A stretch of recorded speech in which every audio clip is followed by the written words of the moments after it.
I kind of did that thing called networking and met some people today. My favorite's Jan Bell. Jan, where are you from? Milledgeville, Georgia. Thank God you're here. And you flew down here, didn't you? Yes. I want you to know all flights coming in from Atlanta were on schedule yesterday, even though we had that air traffic controller furlough. I think that's a word for laid off. I don't understand. Except one flight was delayed, and I got to stay in Atlanta for about 2 extra hours. Does anybody in here fly Delta? I was just wondering. We call Delta doesn't ever leave the airport airlines where I'm from. But today's not about me. Today's about you. And you know, when you do these seminars, I've done over a couple of thousand of these things, and nobody ever watches the friggin' PowerPoint. But I'll give you a copy of it if you don't already have it.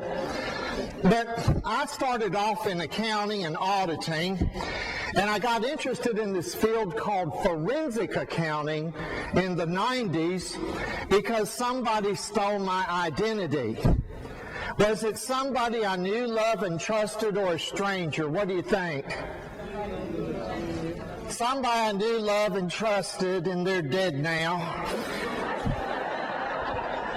It has nothing to do with me. It just adds to the story. But I traced these people down. And I got interested in this field called forensics, and I thought I knew this much, and I've learned one thing. The more you learn about a topic, you figure out the less you know. Isn't that how it goes? So I was asked to speak on this topic, the state of the art of fraud, and it's got 2 major points to it. One is I don't think you need to come to this seminar because I think you're all pretty smart people. There's 2 types of fraud. You know that. There's, well, 3 according to the organization. One's fraudulent financial reporting. One is misappropriation of assets, so we call that stealing. And the other is corruption schemes. And boy, I wish I had time to talk about corruption. Where's my good friend from UNC Wilmington, ma'am? Are you here? We don't have time. Stand up, ma'am. They don't know who you are. What's your name? Yeah, they still can't hear you. I don't care. Anyway, the Speaker of the House of the state of North Carolina was kicked out. Do you remember that man? Because he took bribes and kickbacks. And corruption schemes are the hardest to detect because they're cash basis transactions. And the Speaker of the House, ma'am, you know where he got paid off? In bathrooms. The Capital City Club in Raleighwood. Have you ever heard of Raleighwood, ma'am? And most often at the High Hop bathroom north of Charlotte in Concord, North Carolina. Now, sir, if you walked in the bathroom and saw one man hand another man cash, what do you think's going on?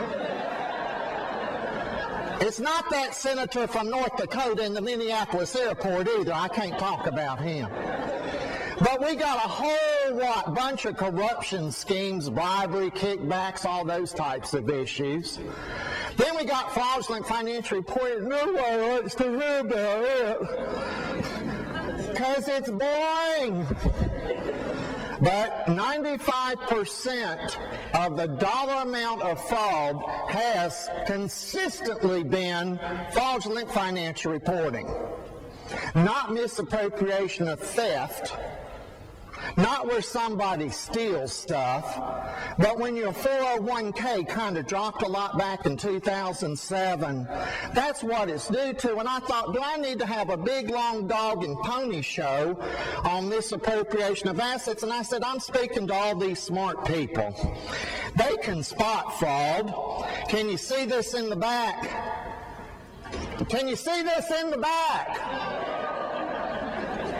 Is it sharper or smaller? Well, I'll read this to you. This was an audit report on the city of Rutland, Vermont. Is anybody from Vermont? Where are you from in Vermont, ma'am? Married. You're married? I don't care if you're married. Where are you from? Married. Where's that near? The Ben and Jerry's place?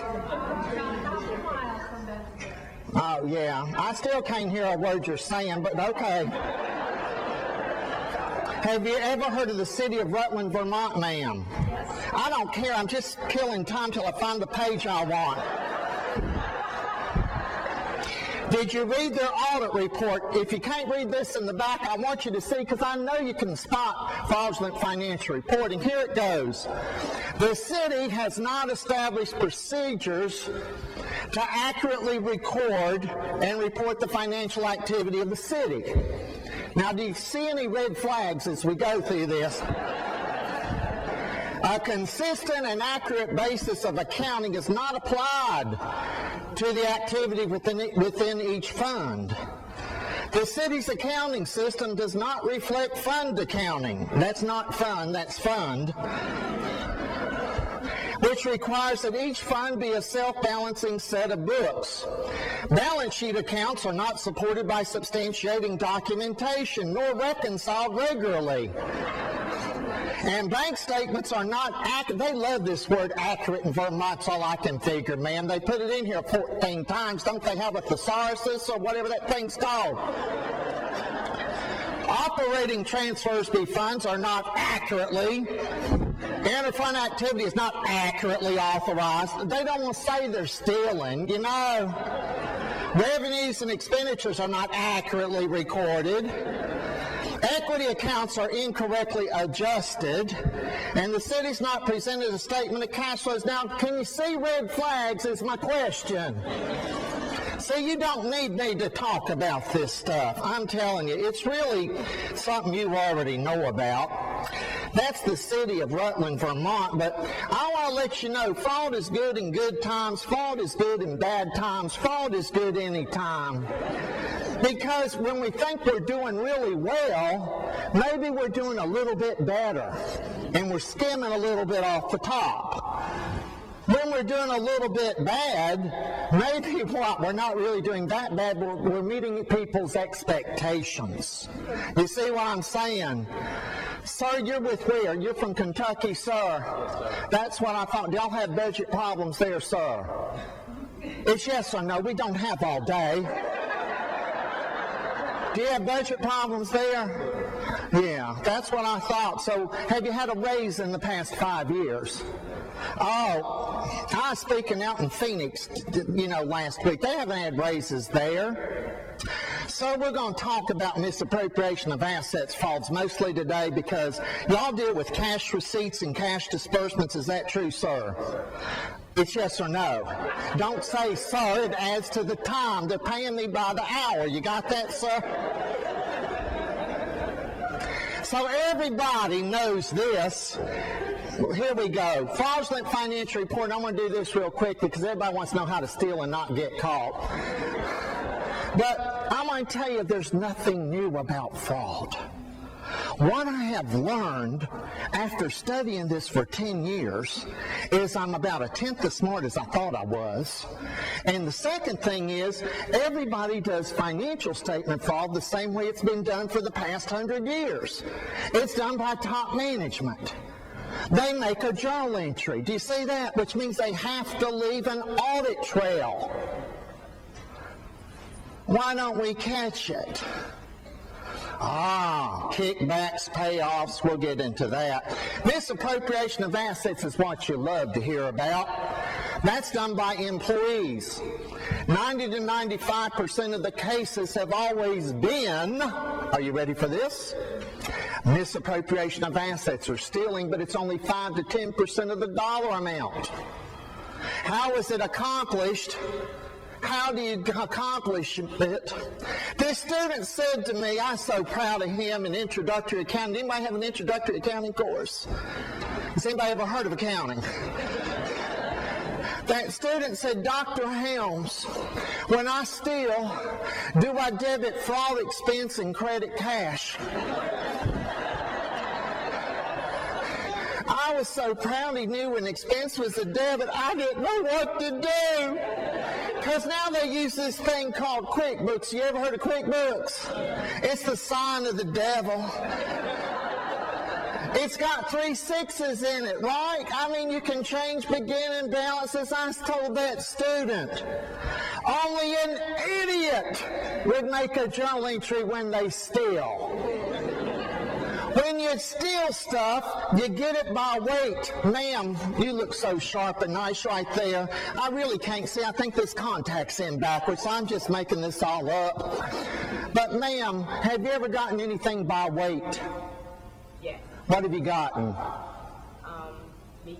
Meat? No, that's not what I'm talking about. You wait till nobody's looking and you take it. Do you understand, ma'am? That's why these misappropriation of assets frauds that everybody loves to talk about are so hard to find. Because you don't make an entry when you steal unless you're a friggin' idiot. And ma'am, my friend from Wilmington, the idiot, stupid Speaker of the House of North Carolina who was booted out, one time took a check as a bribe. What an idiot! If you're going to take a bribe, don't take a friggin' check. This side lasts more than this side. What'd y'all do? Stay up late last night and party? I can tell evil. See, the reason I got interested in fraud, and I pride myself on one thing, I blame it on Sister Rosalie. We can't talk religion, but I went to this thing called parochial schools. Have you ever heard of that? She's now known as Sister Carmen. I don't get the name change. She had a habit, now she doesn't. I just so confused. And in second grade, she said to us children, if a nuclear bomb goes off in the playground, hide underneath your desk. You will be saved. She lied to me. It was 20 years later I figured out she must have been talking about eternal salvation because my rear end would have been fried, if you know what I mean. So I got interested in this, and then everybody talks about internal control, and they do this separation of duties things. Do y'all have internal auditors where you work? Oh, God. They all focused on separation of duties. Oh, these people, bless their hearts. For you, ma'am, from Vermont, that's a southern expression for they're dumb as dirt if you don't get it. Anyway, how do I illustrate separation? Ma'am, you're sitting all by yourself. Are you okay, ma'am? Here, take $1.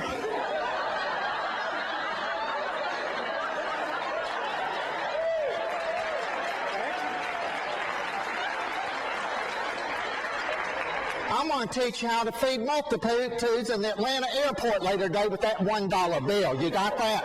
It's like the loaves and the fishes. We can't talk religion. You understand that, or any one particular one. But I am all religions. Do you understand, ma'am? Mama sent us to vacation Bible school with the Baptists during the summer. You know why? We got free babysitting and food. You get that? I don't know whether to heal or what. It's confusing. You know what I'm... Separation of duties is easy to illustrate. Back in the old days, does anybody remember grocery stores? The customer would have goods in a basket, they'd roll them up, and it'd go on a belt to the person who would record the transaction. It would go on another belt to a person, I better not fall off, who would bag the goods.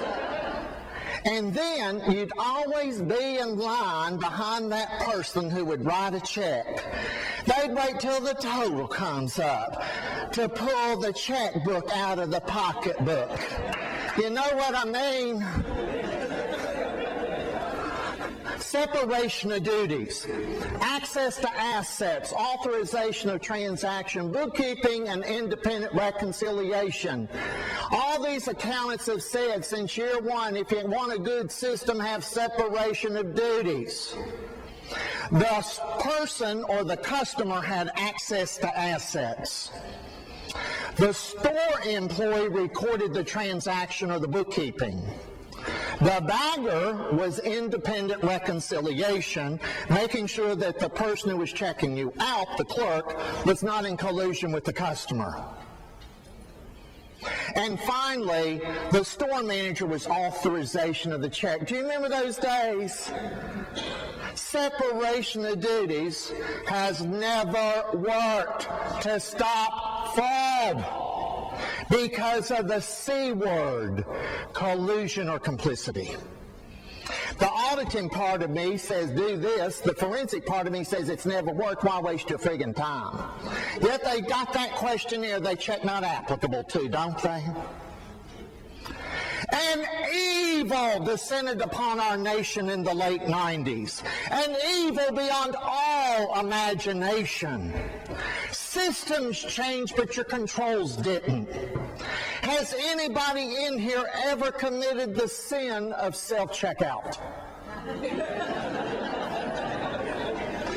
Ma'am, have you committed the sin of self-checkout? You want to come stand up here?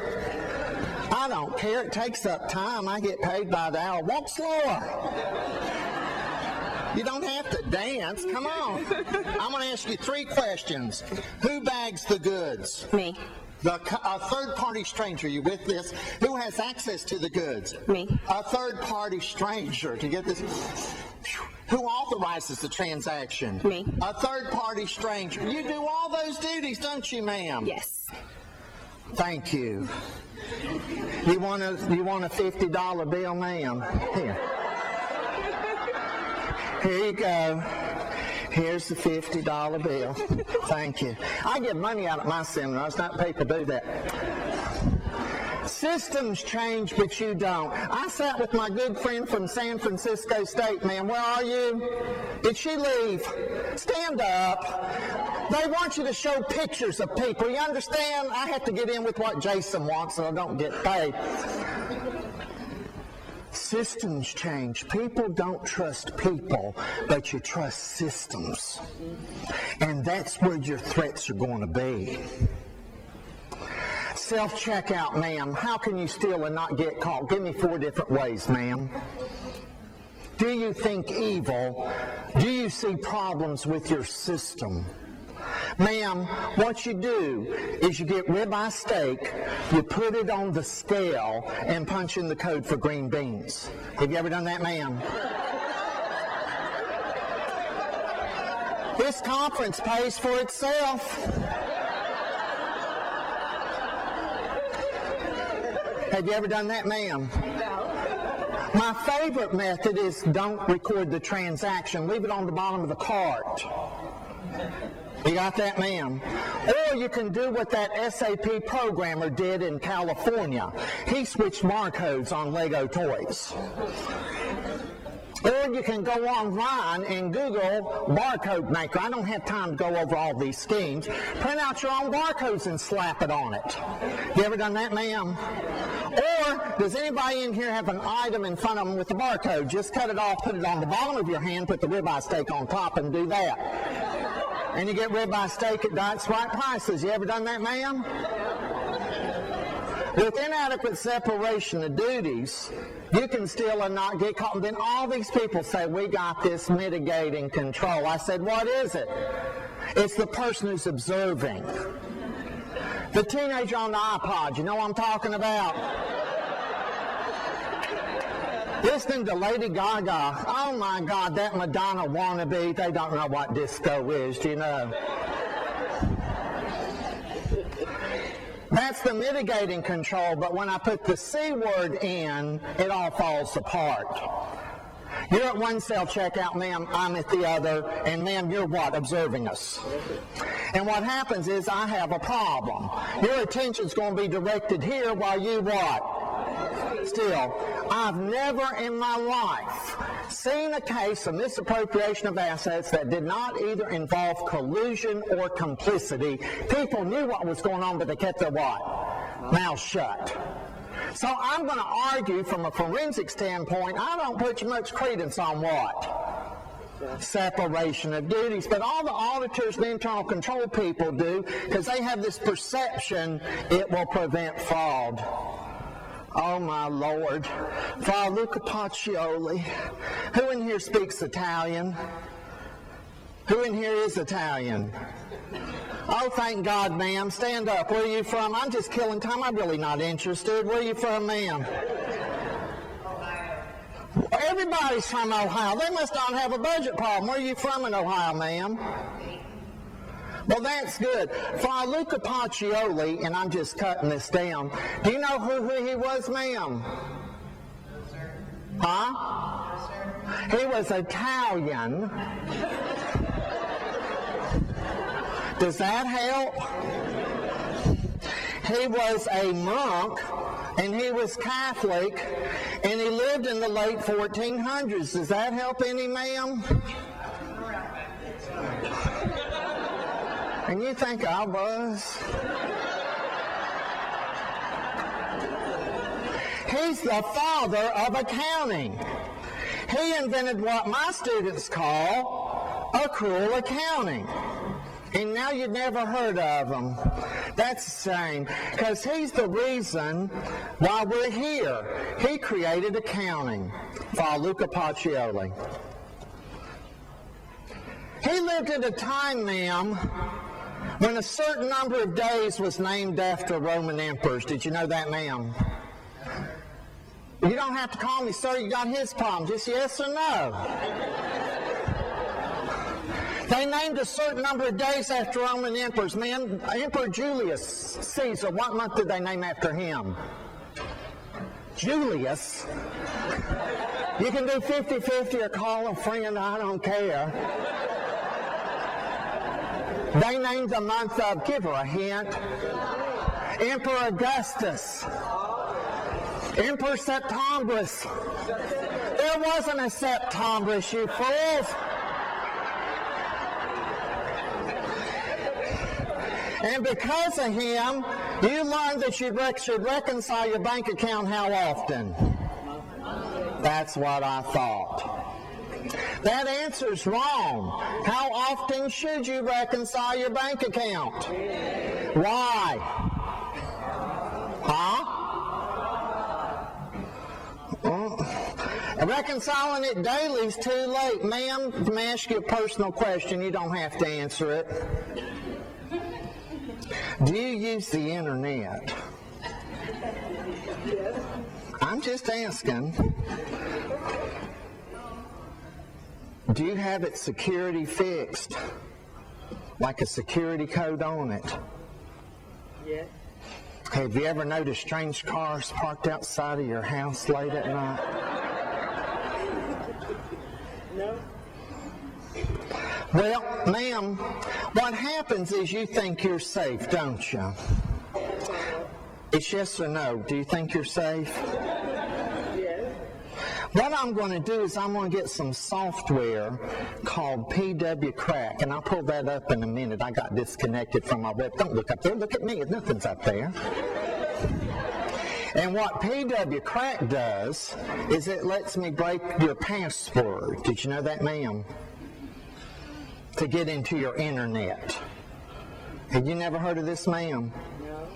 Then what I want to do next is I want to get some Spectre Soft. And I'll email this all to you. You got my email address. Because I'm just having a little, you have to trust me on this. It's called Spectre Soft. That's key logging software. Have you ever heard of that, ma'am? Key logging software records your keystrokes. Do you access your bank account online, ma'am? Do you do keystrokes to enter it? Yes. Then I'll wipe out your bank account and overdraft protection. How do you feel? Fra Luca Pacioli said you should reconcile your bank account monthly because of the number of days named after Roman emperors. However, what's happened is this, ma'am, systems have changed. And your controls haven't.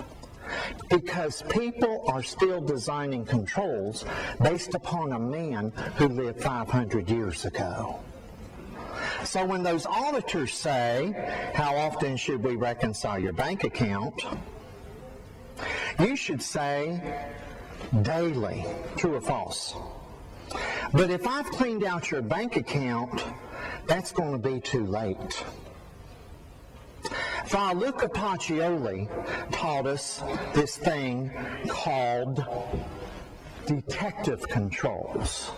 We tell you how much stolen after it's stolen. You with me, ma'am? Yeah.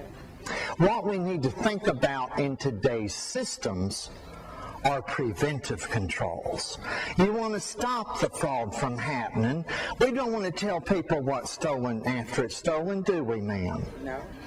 So why do you do online banking?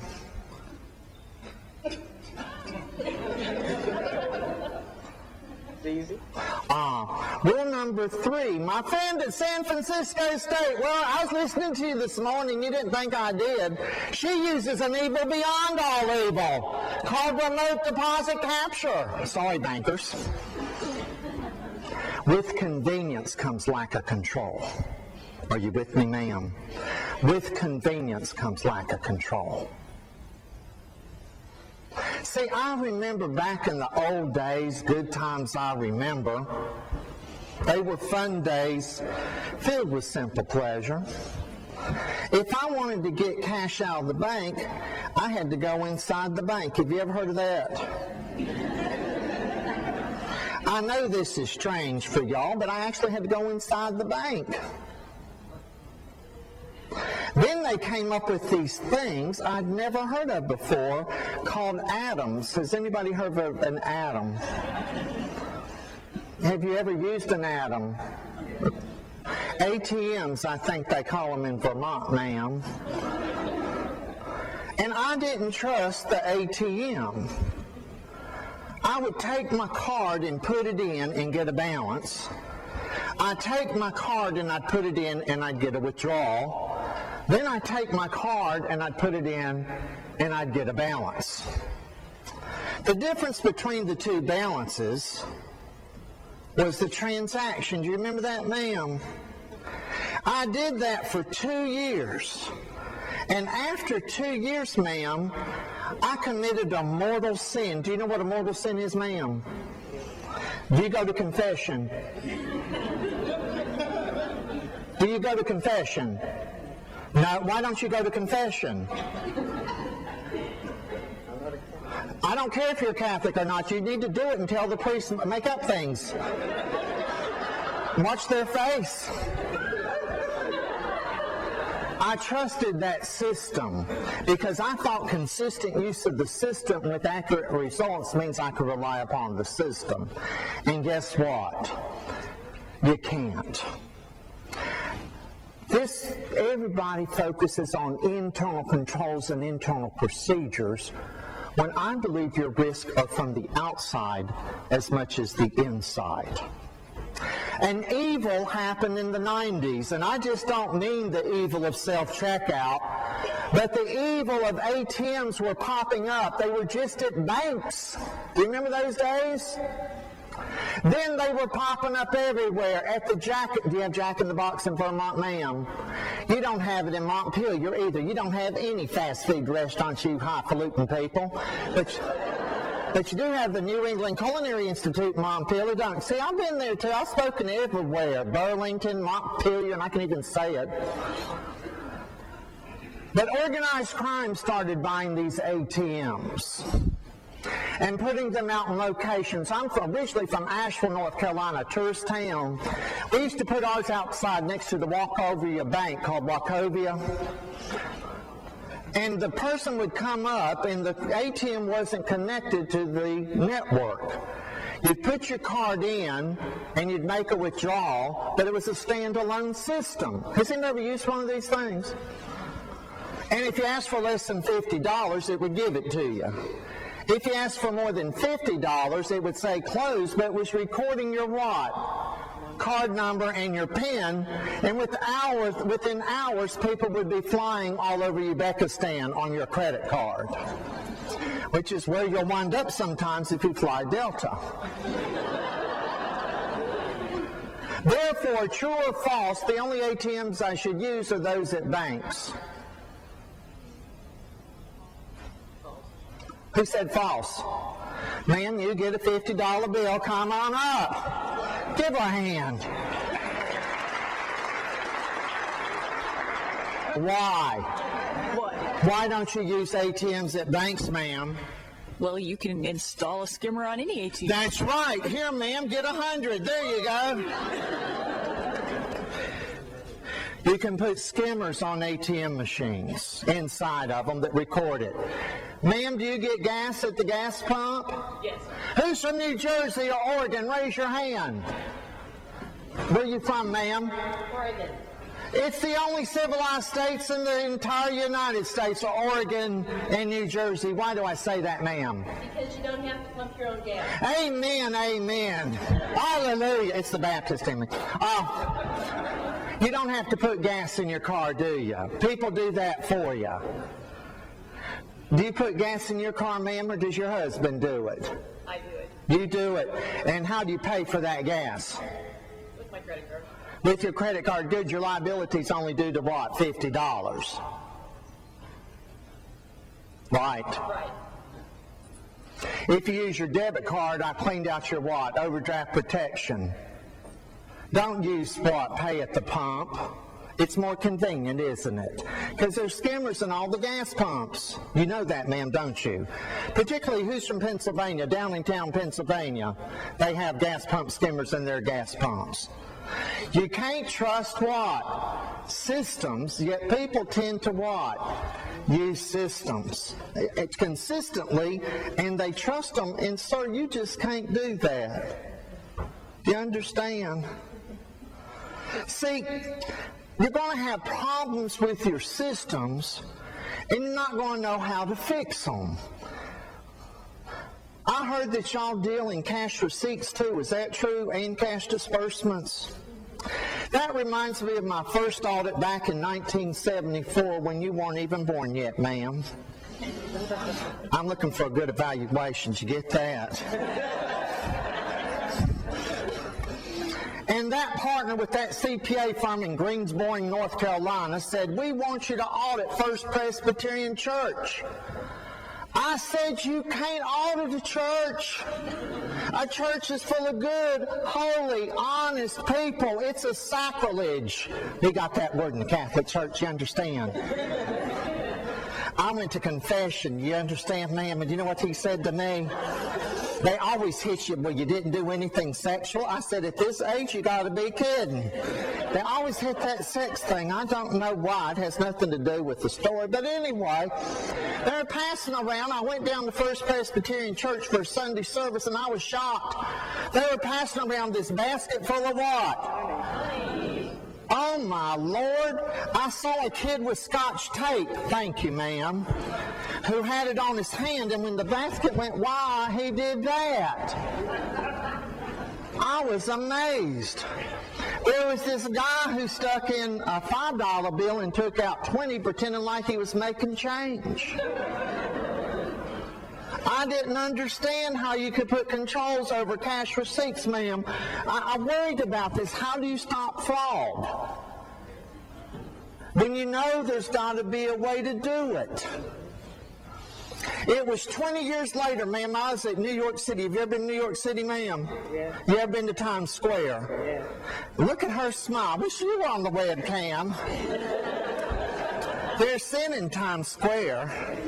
Look at her. Go there as often as you can at this age. And I went up there, I took my parents up there, and we can't talk religion, but I went to this cathedral named after an Irish saint. This is a true story, I'm not kidding. They asked me to take up collection. True story. And their basket was on a handle. Have you ever seen that? And I thought, surveillance. I went up and down, ma'am. I didn't know there's a lot of cheap Catholics. I'd stop in front of them and do this, and they wouldn't put any money in. I went by my parents and dumped it in their lap and kept on going. Because of collusion. Remember I said collusion. It was 10 years later, ma'am. I do these seminars called on-site, so I actually go to the companies. So I was doing one. I've done them for the FBI. You ever heard of those people?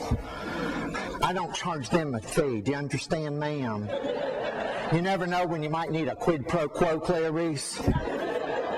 This is true. They have their annual seminar in Vegas. Well, I hear y'all are going next year maybe to Vegas.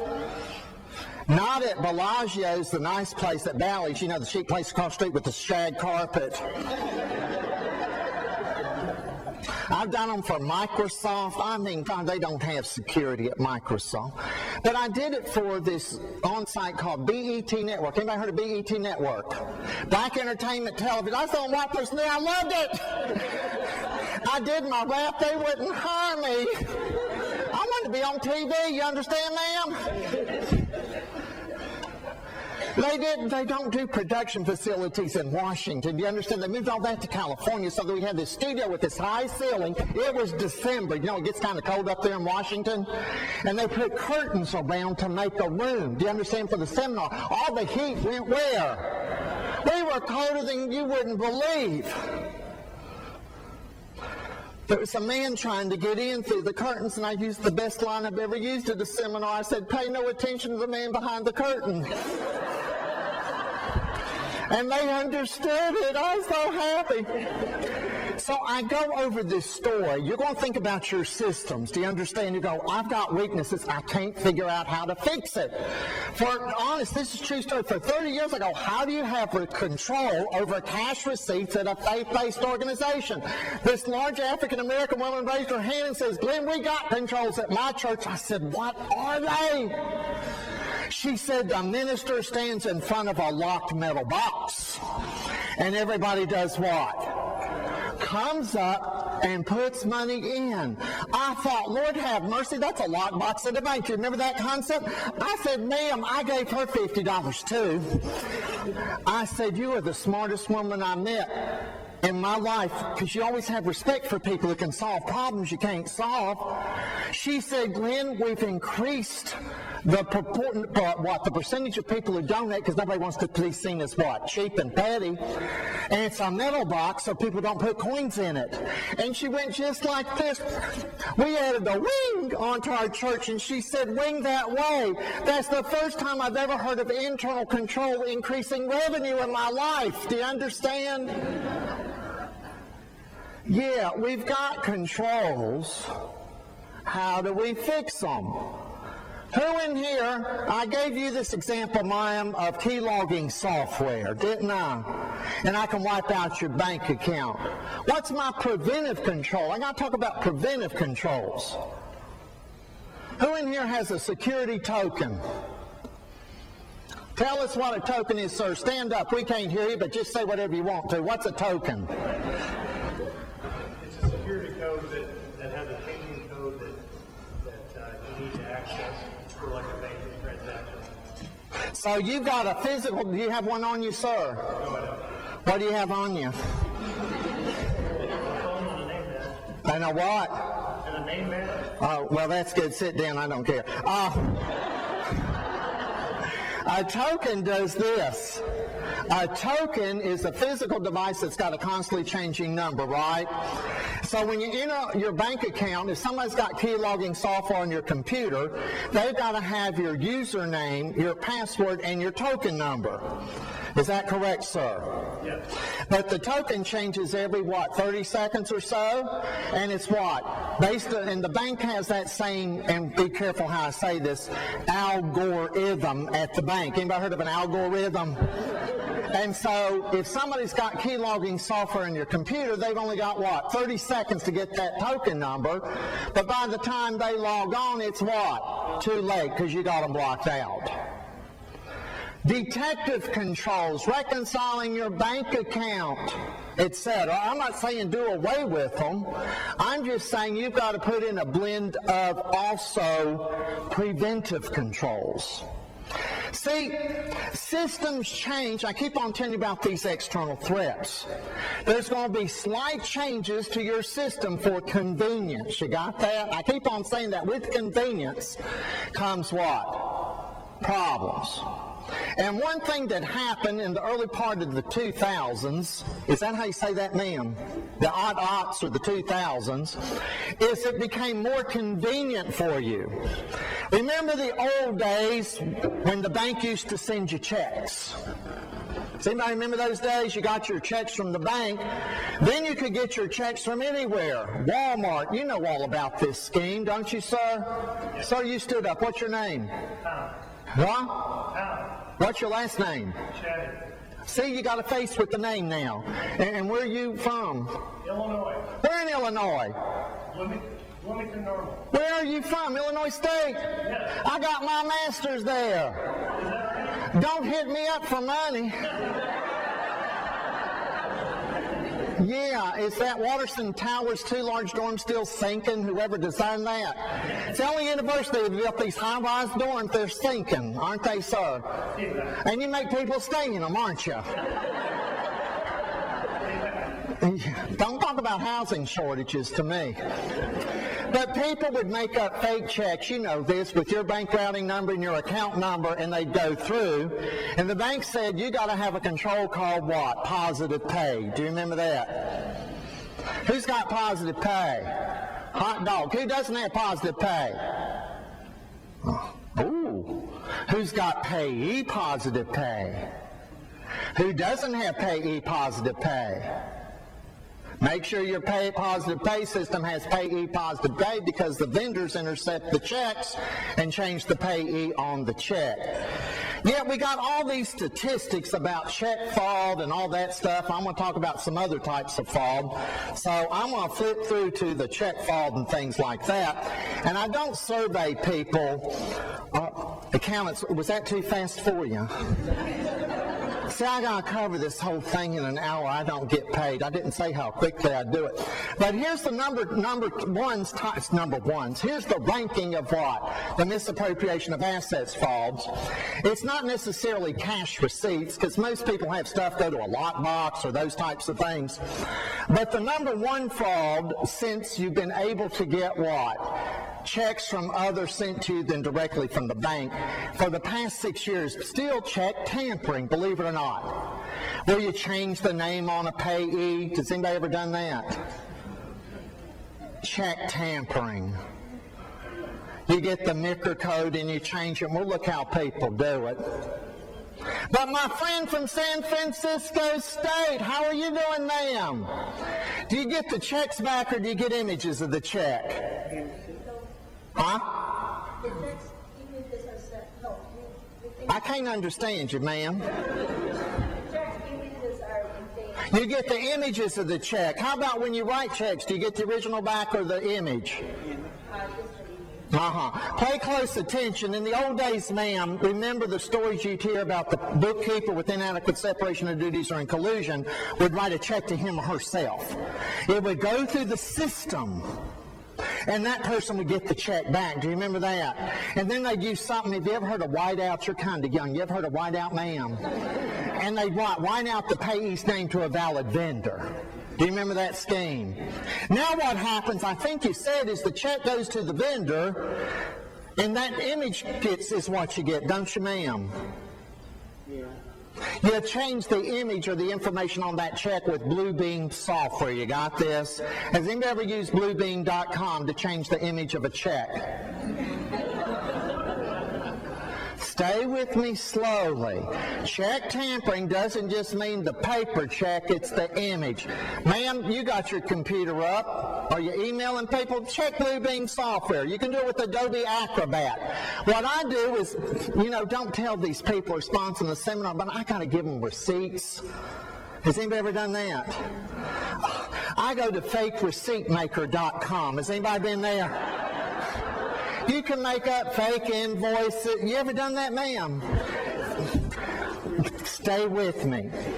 The type of fraud that we had in paper-based system still works whether or not the document we look at is paper or electronic. You got that? Except, ma'am, you're doing this now. Is that right? Behind you, ma'am, the San Francisco State lady. Can you stand up and do that? And so you're relying upon these image checks. You got that? But keep in mind, you got to have controls put in who has access and can make changes to the electronic documents. Not just canceled checks, but does anybody get like electronic invoices? They're easily forged too. You do, sir? Ma'am, I can't see. Yes. You do? And who are you with, ma'am? What university? She said what? She can't hear you, and she's got good ears. You're in Richmond? Yes. Virginia? Yes. Are you hiring? Yeah, we're taking our pay. It's yes or no. Yes or no. Keep in mind, the way that we tamper, the whole point of showing this check tampering, I know you know about positive pay, don't get me wrong, and all that stuff, but keep in mind, all the electronic images are just as easily forged or created at different websites. Billing frauds is another type of fraud that's been going on since time immemorial. The first early case of billing fraud, typically you make up a fake vendor or you're in collusion with the vendor. You got that? And these frauds go on forever and ever and ever, and they're always done the same way. They make up fake documentation that they give to you to pay a bill. You got that? And that's how McKesson, Robbins, and other of these. Cash larceny frauds, I don't know about cash larceny. Do y'all keep a large cash on hand? Does anybody? Ma'am, Miss Bell, are you there? Are you here? Okay, thank you. Could you stand up and give me that dollar bill just for a minute? Because I've always traveled with Scotch tape, too, when we talk about cash frauds and stuff like that. Are you flying through Atlanta, ma'am? No. Oh, you lucky person. How are you going home? Which airport? I'm leaving Florida and going back to Charlotte. You're going to Charlotte, North Carolina? I may be riding with you. What you do is you get this. Have you ever heard of a vending machine? Yeah. Well, what you do is you get the Scotch tape, and I brought enough for us to practice with. You got that? And you put it on the end of the dollar bill. You let it go in the machine and pull it back out. You've done this.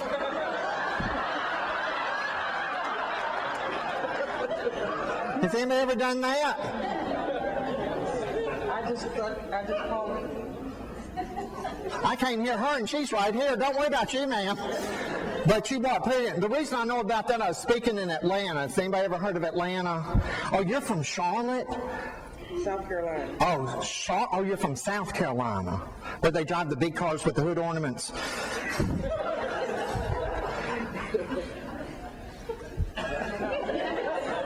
Do you have a big car with a hood ornament? What type of car do you have? A Mercedes what? A Bentley what? On your salary? Here we go. Non-cash transactions. Non-cash transactions you're going to have in your universities. You got that misuse of assets. I've got one question for everybody in here. This is still considered fraud.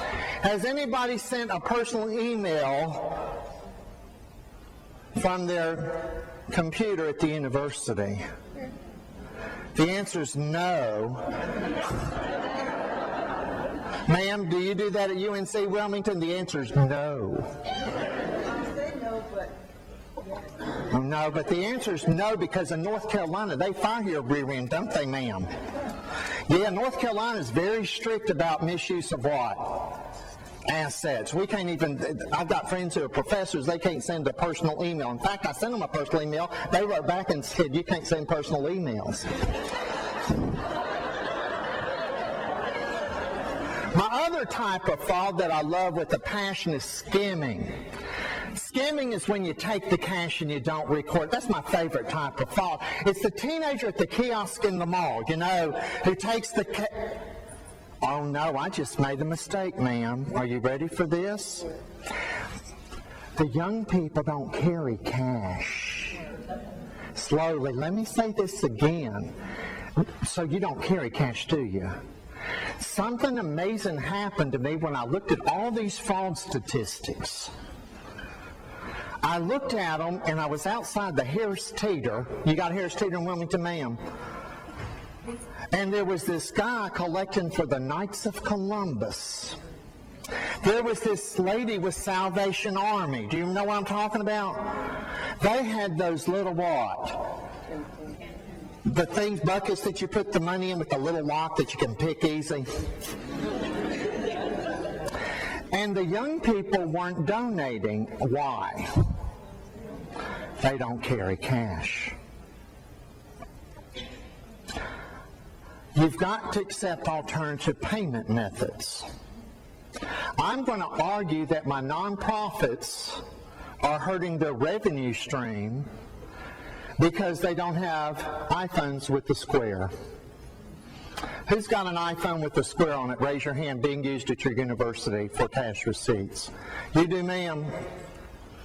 What percentage, I'm just curious, because we're going to look at all these statistics, how people do things. Would you say there's a large percentage of students who use that? We just started doing it, and we really don't have that. You don't really what? Haven't data yet. Have you been to an Apple store? Anybody been to an Apple store? They don't use a square on an iPhone, but they've got what? Where they slide and what? They print out your receipt or email the receipts to you. A lot of our cash-based transactions and all those controls we have over them, you got to switch and change gears to think about what type of controls they're going to have over what? Electronic cash transactions. You got that, ma'am? Because the young people don't carry cash. Do you carry cash, ma'am? How much do you carry? I used to carry cash, and I still carry at least $5,000 on me at all times. You get stuck in a snowstorm in Denver and have to buy a car to get home. Do you understand? It's a true story. They took a check, the idiots. But as we look at some of these statistics, and I know we only got a little bit of time left together, but I want you to know I think maybe the statistics are what? Changing somewhat, simply because people aren't going to be writing checks. You see what I'm saying? It's just businesses that still handing checks. But here's some findings I found, and this is the only PowerPoint of the seminar I do. You got this?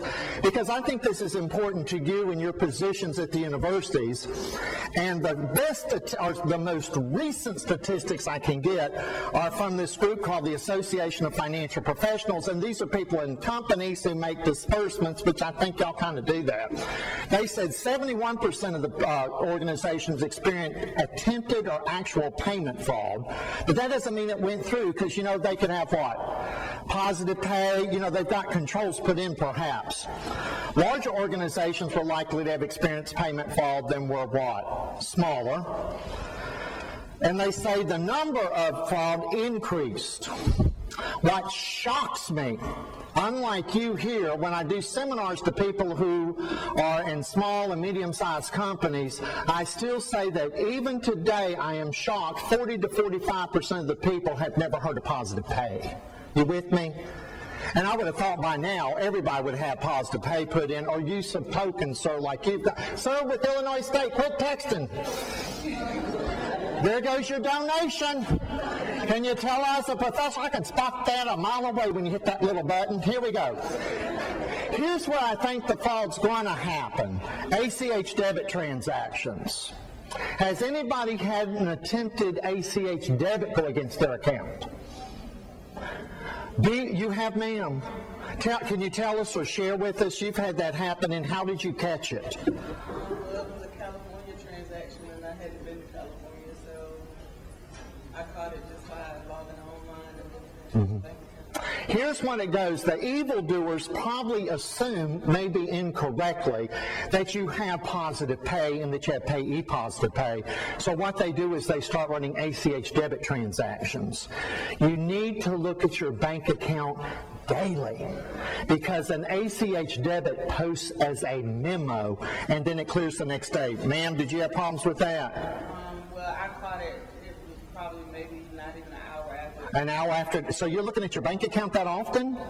Sometimes throughout the day, I've had. You must be married. Why? Yeah. ACH debit. Wire transfers are big. I think where you're going to have your biggest increase of frauds, what are my controls against ACH debits? In a lot of instances, they'll just post a dollar transaction. They're testing the bank routing number and your account number. And then the next day, they really hit you. They're just seeing if you catch it. Let me go to this. Who uses ACH debit filters or ACH debit block? Anybody heard of ACH debit block or ACH debit filters? Thank you, thank you, thank you. I would argue you need to ask your bank who bears the loss. You got that? ACH debit blocks will block any types of ACH debits. ACH debit filters are like payee positive pay. You can select who can run the transaction against your account. You can put dollar limits on those types of transactions and so forth. Positive pay, you already know. Reverse positive pay, I don't see hardly anybody use them. We'll look at the statistics. It's when the bank sends you the file, and then you what? Approve the disbursement. ACH debit blocks, are you ready for this, grasshoppers? What percentage of the people who were surveyed, and these are people who do disbursements all the time, use ACH debit blocks? 76%. You got that? And that's what I would see. I wouldn't hit you with an ACH debit block, ma'am. I'd get you with a wire transfer. Do you see that? Because the wire transfer goes like what? Like that. ACH debit blocks pay e-positive pay. And also I like this, post no restrictions, post no checks. If you got like a lockbox at a bank, some people suggest, and I've done readings that would have on it, you can't post any type of debit or any type of check against that account. Just use it for what? Receipts. They found all these other things. One thing I want to do, can you read this in the back? And there's so much I've got to tell, but I'm going to try to hit the highlights of the seminar. And if you had one place where I think the fraud's going to be going, it's going to be in ACH and wire transfer transactions. And if you look at this case, it's a case, who's from Texas? Anybody from Texas? Where are you from in Texas, ma'am? What university's there? It's community college. Are you hiring? Here we go. This was in, have you heard of this case with Plains Capital Bank out of Dallas? There was this company called Hillary Machinery who opened up the bank statement or the bank account. And what happened is they noticed $600,000 was missing, so they went to the bank and said, "Where's my money?" And the bank said, so Hillary, y'all have that expression where you're from, ma'am. It's a southern expression for, we don't care for what you did to us. Do you understand? So they went to the bank, and the bank said, "We're not giving your money back because you didn't have adequate controls." Are you with me? The client had to sue to get their money back. Wire transfers, I'm going to tell you, business accounts aren't like personal accounts. And I thought, does this occur at universities? And the only case I could find was a case by, I don't have it down here, but it was this man from the city of Poughkeepsie, New York. Who's anybody from New York or heard of Poughkeepsie? They had the type of fraud with the wire transfer, and they they didn't get all their money back. Wire transfer frauds, yes, you're using a dedicated computer. What controls do you have over wire transfers? My favorite accounting control has nothing to do with tokens. It has nothing to do with changing your passwords. My favorite accounting control, limits. You limit what people can steal. Are you with me? If you were a for-profit business, and many of y'all could be, I tell only keep in that operating bank account the amount of money you need for the current month's expenses. All excess cash is kept where? Somewhere else, and requires additional controls or procedures to move it into the what? Operating account. Other people suggest this, just like you have separate bank accounts for payroll. Does anybody have separate payroll bank accounts? They're suggesting that you select by function or activity that you have does anybody have separate bank accounts for different funds or activities? Do you see? So I hear this, you're limiting what people can steal. I always believe people are going to steal or make mistakes. Well, either one. You limit what they can take. Billing frauds. Here's some expense reimbursement. Of course, most people don't get reimbursed for expenses. This is why I put the limits in. For travel, use a company or what? University travel agency. You got that? Or put limits on it. Jason said you can spend any amount on a plane ticket to come down here as long as it's not over $300. You see what I'm saying? So limits what? You know? And so even if I scan my invoice from doesn't ever leave the airport and change the amounts and print it back out, he did something that you got to do. He direct bills. My lodging was paid for directly by his company. You got that? I like direct bill. Who's from California? I stay at that hotel in Los Angeles. My Lord, the Sheraton that's near the airport, they got 10 different rates for one night. You know, you can't go to Travelocity or Orbitz or Hotels.com to get evidence, you know, was this rate reasonable? It depends on what. When you booked it, what room you got, what day of the week it was. And as I told everybody today, I paid $24 for breakfast this morning. I'm going to buy that chicken that lays those $10 eggs and take it back with me. I hope they're allowed on the plane. Car rentals, what? I hate to rent cars, you know, but require special agency. Why am I saying expense reports? The top frauds are, ready? Check tampering, billing frauds, you got that. But most of y'all have procurement and state contracts, right? I've never seen a state agency or university that didn't have good controls over putting out bids and all that type of stuff. So the other two are what? The bank accounts, the ACH debits, and expense. After you catch the crooks, you do this. You learn their techniques and install controls, and you always prosecute. The beautiful thing is, are you ready for this? Most people here get prosecuted if you're with a state agency. For non-government, like for-profit companies, they rarely prosecute. Are you with me on this? With government, however, I find out they go after you even if it's for a nickel. Has anybody seen this? Or a dime? Ma'am, have you seen this? What have you stolen they've come after you for? But for the for-profit businesses, they just, sweep it under the table and those types of things.